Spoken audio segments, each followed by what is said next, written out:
வணக்கம். Welcome to கதை திரட்டு audio books. இந்த வீடியோவில் நம்ம என்ன கதை கேட்க போகிறோம்னா, தப்பு கணக்குகள் சிறுகதை. நம்ம சேனலை இதுவரையும் சப்ஸ்கிரைப் பண்ணாதவங்க சப்ஸ்கிரைப் பண்ணுங்க. பக்கத்தில் இருக்கிற பெல் ஐக்கானை கிளிக் பண்ணி ஆல்ங்கிற ஆப்ஷனை ப்ரெஸ் பண்ணுங்க. சுதக் நான் போடுற கதைகளை உடனுக்குடனே நீங்கள் கேட்கலாம். வாங்க கதைக்குள்ளே போகலாம். வரேன்டா சோலமதி, வரேன் நிர்மலா. அப்பா, சாயந்தரம் சீக்கிரமா வீட்டுக்கு வந்துடுங்க. அந்த வேலை இந்த வேலைன்னு லேட்டா வரக்கூடாது, தெரியுதா? ஆமா, சொல்லிட்டேன். ஏண்டா சோல, போய் கையெழுத்து போட்டு உடனே வந்துட்டுமா? வாங்க, ஜாலிதான் எனக்கு. அப்படி மட்டும் நீங்க வர்றதானா, நான் என் ஃப்ரெண்டு வீட்டுக்கு கூட போக மாட்டேன். வந்துடுறீங்களாப்பா? பைத்தியம், எங்கேயாவது போய் கையெழுத்து போட்டு உடனே வந்துவிட முடியுமா? வாங்குற சம்பளத்துக்கு உழைக்க வேண்டாமா? சரி சரி, உழைச்சிட்டு சீக்கிரம் 5 மணிக்கெல்லாம் வந்துடுங்க. என்ன, சரிதானாப்பா? கண்ணு, 5 மணிக்கு தான் ஆஃபீஸே முடியுது. 5 மணிக்கு ஆஃபீஸ் விட்டு கிளம்பினா 6 மணிக்கு தாண்டா வீட்டுக்கே வர முடியும். ஸ்கூட்டர்ல வர்றதுக்கு 1 மணி நேரமா? எங்கேயாவது ஃப்ரெண்டு வீட்டுக்கெல்லாம் போயிட்டு அரட்டை அடிச்சிட்டு வர்றீங்களாப்பா? ஆஹா, நேரா வரணும். உன்னை கல்யாணம் பண்ணிக்க போறவன் பாடு ரொம்ப டேஞ்சர் தான்.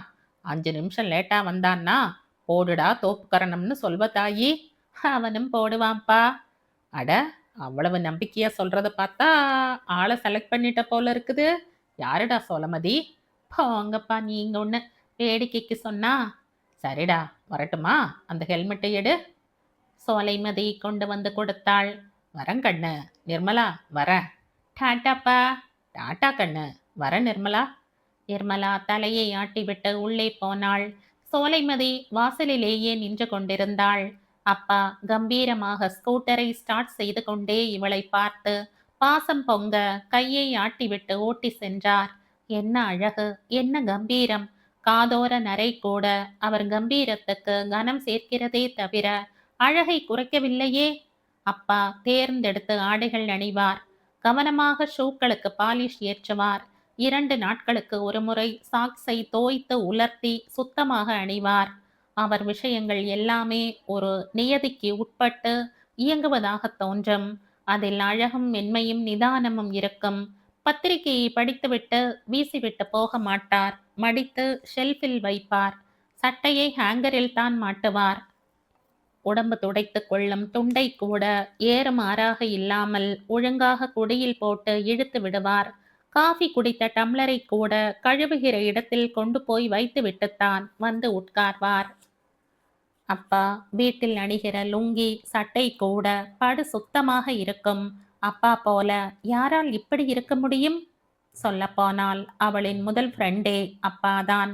முதல் சொந்தமே அப்பாதான். மற்றவர்கள் எல்லாமே அப்பாவுக்கு பிறகுதான். திடீரென்று அம்மாவின் உணர்ச்சியற்ற முகம் நினைவுக்கு வந்தது. அப்பாவும் பெண்ணும் பேசிக்கொள்வதை அவள் யாரோ எவரோ அரிசி வியாபாரம் குறித்து பேசுவது போலத்தான் கவனித்தாளே தவிர ஒரு பாசம், ஒரு நிகழ்ச்சி, ஒரு மலர்ச்சி ஏன் இல்லை? அப்பா எத்தனை முறை நிர்மலா வரேன், நிர்மலா வரேன் என்றாரே தவிர அம்மா ஏன் ஒரு முறை கூட போயிட்டு வாங்க, பத்திரம் என்று சொல்லவில்லை. எலியும் பூனையுமாக வாழ்க்கை நடத்தும் பக்கத்து வீட்டு மாமி கூட மாமா ஆபீஸுக்கு போக தன் ஓட்டை சைக்கிளை வாசலில் எடுத்து வைக்கும்போது கூடவே நின்று, பார்த்து வேகமா ஓட்டாதீங்க, பத்திரம் பத்திரம் என்ற எச்சரிக்கை குரல் கொடுத்து அனுப்புகிறாளே. இவ்வளவுக்கும் அந்த சைக்கிளால் முக்கி முனகி கொண்டு மெல்ல ஊர்ந்துதான் செல்ல முடியும் என்பது மாமிக்கு நன்றாகவே தெரியும். அப்புறம் ஏன் அம்மா மட்டும் இப்படி? அப்போதைக்கப்போது மனதில் எழும் கேள்விதான். யாரிடம் கேட்க, எப்படி கேட்க? மௌனமாக உள்ளே போனாள் சோலைமதி. உனக்கு நல்ல மாப்பிள்ள அமையும்டி சோலைமதி. நீ மனசு நிம்மதியா சந்தோஷமா கலகலன்னு உன் புருஷனோட குடும்பம் நடத்தணும். அதை என் கண்ணார பார்த்து நான் சந்தோஷப்படணும். அது ஒண்ணுதான் என் ஆசை. கனவு கிறக்கத்தோடு பேசிக்கொண்டே போனவளை பார்த்தாள். என் வாழ்க்கையை பற்றி இவ்வளவு கவலைப்படுகிறாயே? ஆமாம், ஏன் உன் வாழ்க்கையை பற்றி நீ நினைத்து பார்ப்பதே இல்லை? அப்பாவுடன் சண்டையெல்லாம் நீ போடுவதில்லைதான். அப்படி போட்டால் கூட பரவாயில்லையே. நீ ஏதோ விட்டேற்றியாக எப்படியோ அல்லவா இருக்கிறாய். சொல்லப்போனால் கம்பீரமான அந்த ஆண்மகன் வீட்டில் வளைய வருவதே உன் கண்ணில் படாதது போல் அல்லவா நடந்து கொள்கிறாய்? அலட்சியமாக நீ நடந்து கொள்ளவில்லைதான். ஆனால் உன் மௌனத்தில் இயந்திரம் போல் அவருக்கு காஃபி கொண்டு வந்து கொடுப்பதிலும் ஷர்ட்டை துவைத்து போடுவதிலும் ஒரு அலட்சியம் தெரிகிறதே. அதற்கென்ன அர்த்தம்? விவரம் தெரிந்த நாளில் இருந்து இன்று பிஎஸ்சி முடித்துவிட்டு கல்யாணத்துக்கு காத்திருக்கிற இந்த நாள் வரை எனக்கு புரியவில்லையே. அம்மா, நீ ஏன் தனித்தீவாக ஒதுங்கி நிற்கிறாய்? காரணம் என்னம்மா? என்ன உன் மனதில் அப்படி ஒரு ஆறாத காயம்? பூ போன்றது என்பார்களே பெண் மனதை. அந்த பூ போன்ற மனதில் ஏன் இப்படி ஒரு பூகம்பத்தை நிலை கொள்ள வைத்திருக்கிறாய்? பூகம்பம் என்று கூட சொல்ல முடியாதே. பூகம்பம் வெடித்து சிதறிவிடுமே. நீ வைத்திருப்பது எரிமலை. வெடிக்க நேரம் பார்த்து காத்திருக்கும் எரிமலை. என்னடி சோல அப்படி பாக்குற? அம்மாவையே இன்னைக்கு தான் பாக்குறா போல.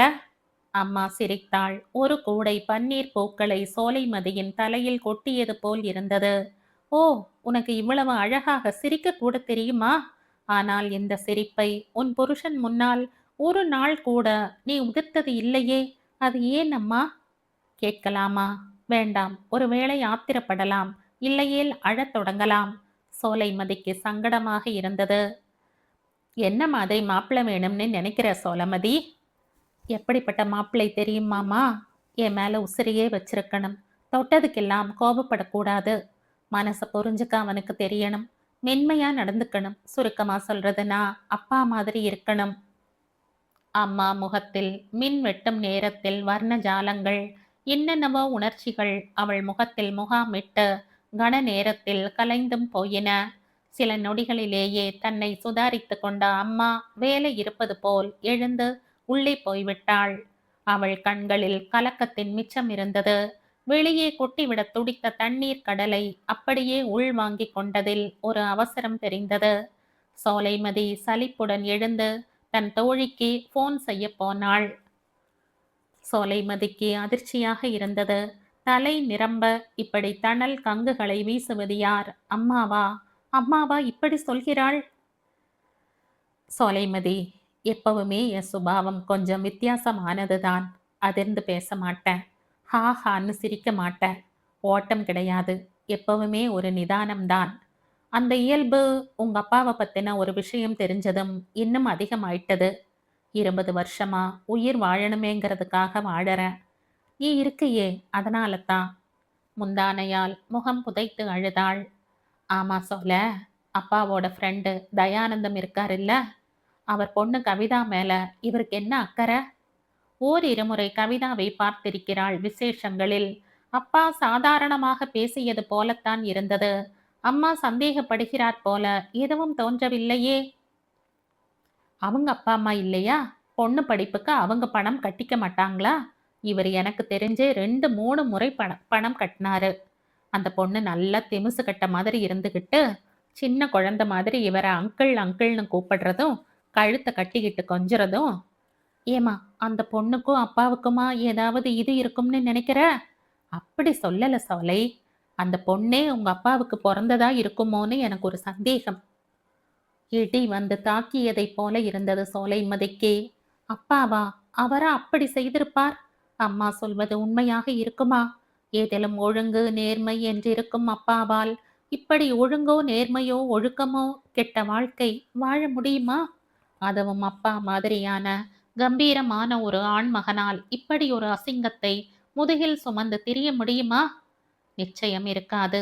சோலை மனதில் நினைத்து கொண்டாள். ஒரு மனைவியால் கணவனை புரிந்து கொள்ள முடியவில்லை. அவசரத்தில் ஆத்திரத்தில் அபாண்ட சேற்றை வீசி எறிந்து விட்டாள். ஆனால் இந்த மகள் தன் தகப்பனை புரிந்து கொண்டிருக்கிறாள். அவளுக்கு நம்பிக்கை இருக்கிறது. ஆனாலும் என்ன? அப்பாவை விசாரித்தாக வேண்டும்.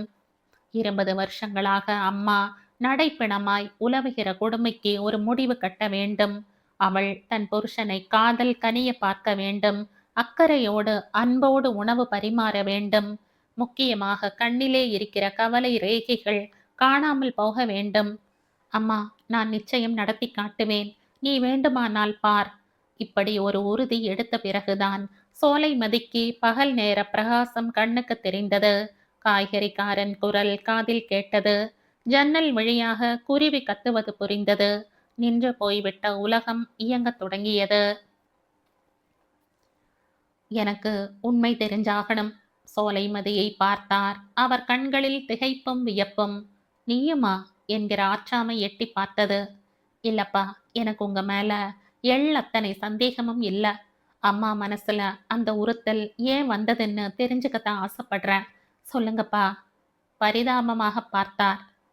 சொலைமதி, உங்க அம்மா கல்யாணமான நாள்ல இருந்தே இயல்பா இல்ல. எதையோ பறிகொடுத்தவ மாதிரி தான் இருப்பா. எப்பவும் ஏதோ சிந்தனை. கிட்ட நான் போனாலே அவ உடம்பு நடுங்க தொடங்கிடும். பயந்த சுபாவம்னு அவ போக்கிலேயே விட்டேன். 5-6 மாசம் அவ விரல் நகத்தை தீன்ற வாய்ப்பு கூட நேரலை. சோலைமதி அப்பாவையே பார்த்து கொண்டிருந்தாள். 1 வருஷம் கழிச்சு அவ கர்ப்பமானா. அப்ப கூட ஒரு துள்ளலோ துடிப்போ இல்ல. தலைச்சனை வயித்துல தாங்குற யாருக்குமே, அட அவ பிச்சைக்காரியா இருந்தாலும் ஒரு மலர்ச்சி ஏற்படுமே. ம்ஹும், உங்க அம்மா மனசு கொள்ளாத வேதனையில புழுங்கிக்கிட்டு இருக்கிறான்னு புரிஞ்சுகிட்டேன். அப்புறம்பா, அலுத்து சலிச்சு வீட்டுக்குள்ள வந்தா இவளோட மௌனம் நம்மள சாவடிக்கும். நானும் மனுஷன்தானே, எரிச்சலா இருக்காதா? நேரா அவங்க அப்பா அம்மாவை போய் பார்த்து கேட்டேன். அவங்க என்னப்பா சொன்னாங்க? அப்பா தயங்கினார். 20 வருஷ ரகசியத்தை இத்தனை ஆண்டு காலம் கட்டி காப்பாற்றியதை இப்போது சொல்லலாமா? அப்படியே சொல்வதால் என்ன பலன்? 20 ஆண்டுகளாக தொலைந்து போயிருந்த மகிழ்ச்சி நிகழ்ச்சி திரும்பி வந்துவிடப் போகிறதா? மரவட்டையாய் சுருண்டுவிட்ட நிர்மலா மனம் மாறிவிடப் போகிறதா? சாட்சிகளான நிர்மலாவின் பெற்றோர் 2 பேருமே இல்லாத நிலையில் தான் சொல்லப்போகும் உண்மையை அம்மாவும் பெண்ணும் நம்புவார்களா? குழம்பித் தவித்தார். அது சோலைமதி. என்னப்பா?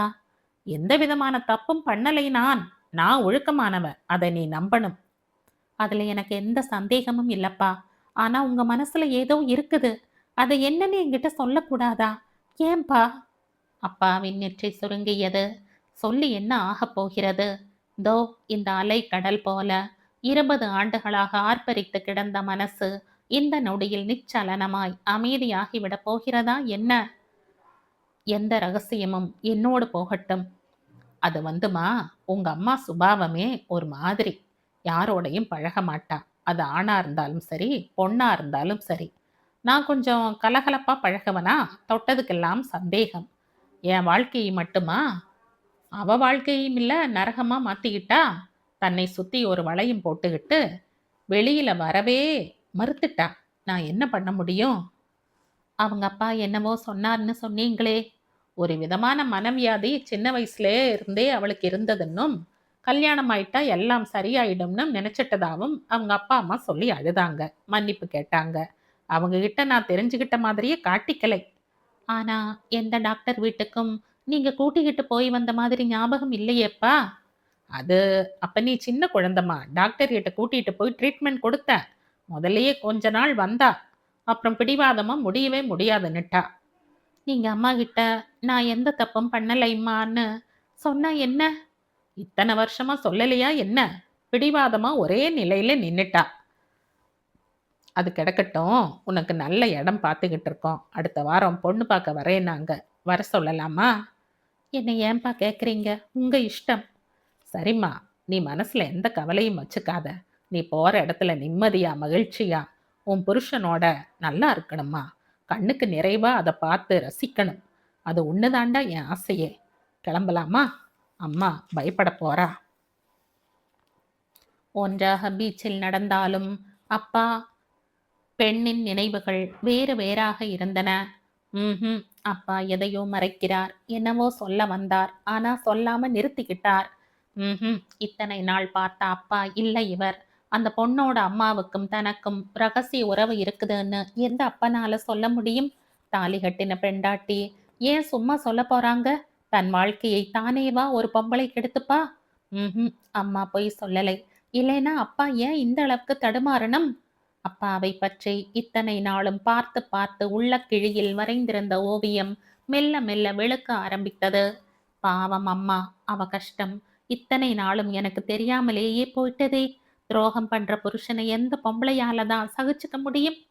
பக்கத்தில் பக்கத்தில் நடந்தாலும் அப்பாவை விட்டு சோலைமதியின் உள்ளம் வெகுவாக தள்ளி போக ஆரம்பித்தது. லேசாக வெறுப்பு குமிழ்விட அப்பாவை பக்கவாட்டில் பார்த்த பார்வையில் குரோதம் தெரித்தது. மகளின் மாறுதல் எதையும் உணர்ந்து கொள்ளாதவராக நடந்து கொண்டிருந்தவர் உள்ளத்தில் 1,00,00,000 புயல்கள். கல்யாணமாகப் போகிற நிலையிலே ஒரு மகளுக்கு தாயின் அன்பும் ஆதரவும் அதிகமாகவே தேவைப்படும். கல்யாணத்துக்கு அப்புறமும் அது நீடிச்சாகணும். ஏன் நிர்மலாவை பத்தி சொல்லி அவ மனசுல அம்மா மேல வெறுப்பை உண்டாக்கணும்? மனதில் நிர்மலாவின் பெற்றோர் வந்து நின்றார்கள். அன்றைய நாள் கண்முன் வந்தது. மாப்பிள, எங்களை மன்னிச்சிடுங்க. யாரையோ நம்பி ஏமாந்துட்டா நிர்மலா. அபார்ஷன் பண்ண வழி இல்லை. வெளியூர் ஆஸ்பத்திரியில சேர்த்தோம். மயக்கத்தில் இருந்தவகிட்ட பிறந்த பொன் குழந்தை செத்துட்டதா பொய் சொல்லிட்டு அனாதை ஆசிரமத்துல சேர்த்துட்டோம். அவ சுபாவமே மாறிட்டது. எந்நேரமும் சிடுசிடுப்பு, வெடுவெடுப்பு. மன்னிச்சிடுங்க மாப்பிள்ளை. காலில் விழ வந்த அந்த முதியவரை கையால் பிடித்து தடுத்து நிறுத்தினார். அப்படியே திரும்பினார். அடுத்த சில நாட்களுக்கு அனாதையாக ஒரு பெண் குழந்தை அவர் கனவில் வந்து நின்று கதறியது. ஏதோ ஒரு இரக்கத்தில் அந்த குழந்தையை வாங்கி வந்து குழந்தை பேறு இல்லாத தயானந்தம் தம்பதியிடம் வளர்க்க கொடுத்தார். நிர்மலாவிடம் விஷயம் சொல்லி குழந்தையை அவளிடம் கொடுத்து அந்த முகத்தில் மலர்ச்சியை பார்க்கத்தான் விரும்பினார். பெற்றவர்கள் குழந்தை இறந்துவிட்டது என்று சொல்லி இருக்கிறார்கள். அவரிடம் உண்மை சொன்ன பிறகு 1 மாதத்திலேயே கார் ஆக்சிடென்ட்டில் 2 பேரும் இறந்து போன நிலையில் எப்படி அவளை நம்ப செய்வது? ஒருவேளை தன்னையே அவள் தப்பாக நினைத்து விட்டால்? தயானந்தம் தம்பதிக்கு வசதி குறைவுதான். ஆனாலும் என்ன, கொள்ளை கொள்ளையாய் பாசத்தை கொட்டி வளர்த்து வருகிறார்களே. என்ன சமயத்தில் ஸ்கூல் ஃபீஸ் என்றும் யூனிஃபார்ம் செலவு என்றும் இவர்தான் துணை நிற்கிறாரே.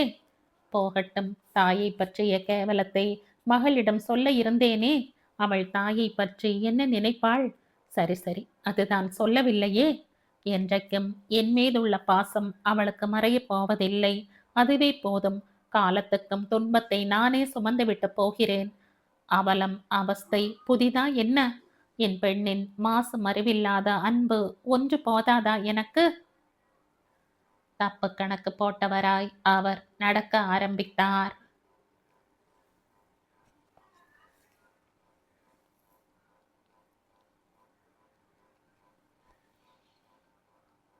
இதோட இந்த கதை முடியுது. இந்த கதை உங்களுக்கு பிடிச்சிருந்தா லைக் பண்ணுங்க, ஷேர் பண்ணுங்க, சப்ஸ்கிரைப் பண்ணுங்க. மற்றும் ஒரு இன்ட்ரெஸ்டிங்கான கதையோட அடுத்த வீடியோல சந்திப்போம். பாய். தேங்க்யூ.